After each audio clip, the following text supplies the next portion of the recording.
Dipublikasikan oleh South China Morning Post dan beberapa media internasional belum lama ini menyebut bahwa kapal selam baru China yang dilengkapi dengan laser berkekuatan tinggi berpotensi melumpuhkan satelit Starlink milik SpaceX Amerika Serikat jika dianggap perlu demi keamanan China, seperti yang disarankan dalam sebuah studi yang dilakukan oleh para ilmuwan dari Tentara Pembebasan Rakyat Tiongkok.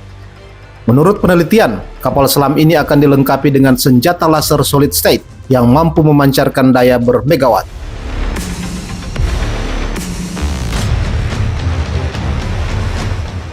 Kapal selam ini dapat beroperasi dengan memasang tiang optoelektronik yang dapat ditarik saat terendam, yang memungkinkan kapal selam ini menargetkan satelit dari bawah air sebelum kembali ke kedalaman yang lebih jauh. Studi yang dipimpin oleh Wang Dan, seorang profesor di Akademi Kapal Selam Angkatan Laut China, mengusulkan agar kapal selam yang dilengkapi laser tersebut dapat diproduksi dalam skala besar di masa mendatang. Kapal selam tersebut akan berfungsi sebagai pencegah strategis terhadap potensi ancaman militer terhadap Tiongkok di berbagai wilayah maritim. Para ilmuwan menekankan bahwa tantangan utama dalam melakukan operasi anti-satelit dengan laser bukanlah mengenai satelit itu sendiri, melainkan menyembunyikan serangan untuk mempertahankan kejutan strategis. Peluncuran rudal seringkali meninggalkan jejak asap panjang yang dapat dengan mudah mengungkap lokasi peluncuran di permukaan, sehingga rentan terhadap serangan balik musuh. Tim tersebut menggambarkan pendekatan ini sebagai terlalu berisiko dalam studi mereka. Selain itu, satelit menjadi semakin kecil ukurannya. Mengambil contoh satelit yang diluncurkan oleh program Starlink, satelit-satelit tersebut jumlahnya banyak, padat, dan berukuran kecil, sehingga jaringan satelit menjadi sangat tangguh. Bahkan jika sejumlah besar satelit hancur, masih ada redundansi untuk menggantikannya. Oleh karena itu, menggunakan rudal untuk menyerang satelit semacam itu tidak sangat efisien, kata Tim Wang. Senjata laser berbasis kapal selam dapat menyelesaikan masalah ini. Meskipun Tiongkok berkolaborasi dengan Tesla milik Elon Musk untuk kendaraan listrik, pandangannya terhadap perusahaan SpaceX miliknya sangat berbeda. Menurut data resmi yang dirilis baru-baru ini, Tiongkok membanggakan lebih dari 900 satelit di orbit, sedangkan Amerika Serikat menguasai 7 kali lipat jumlah tersebut, terutama melalui konstelasi Starlink-nya.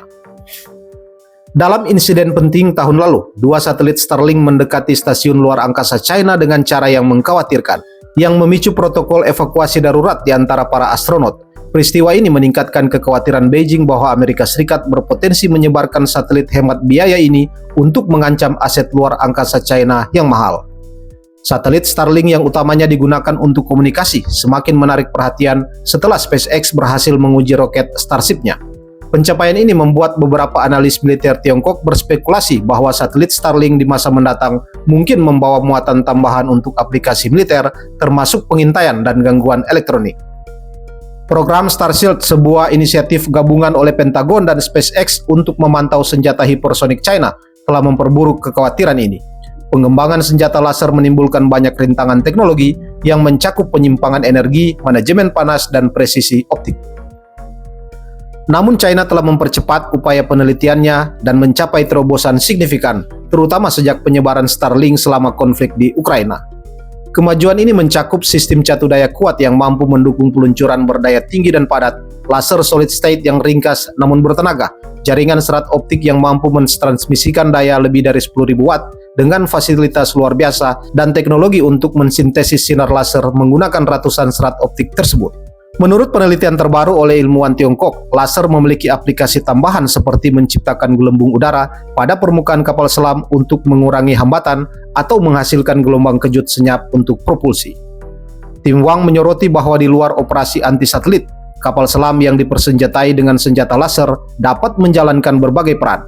Ini termasuk menyerang pesawat anti kapal selam, menjaga kapal dagang dan kapal selam rudal strategis, melakukan operasi anti rudal di wilayah musuh lepas pantai, atau menargetkan aset berbasis darat seperti radar dan fasilitas penyimpanan minyak.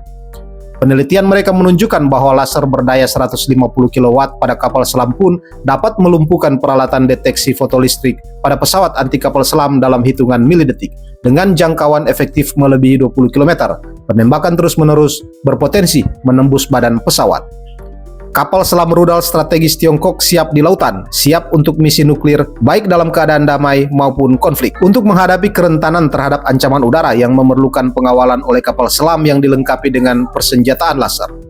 Saat menjalankan misi serangan balik nuklir, kapal selam pengawal dapat terlebih dahulu menggunakan senjata laser untuk mengganggu atau menghancurkan satelit di wilayah laut, sehingga menyulitkan sistem pengawasan musuh yang berbasis di luar angkasa untuk berfungsi, sehingga peluncuran rudal dapat dirahasiakan, tulis mereka.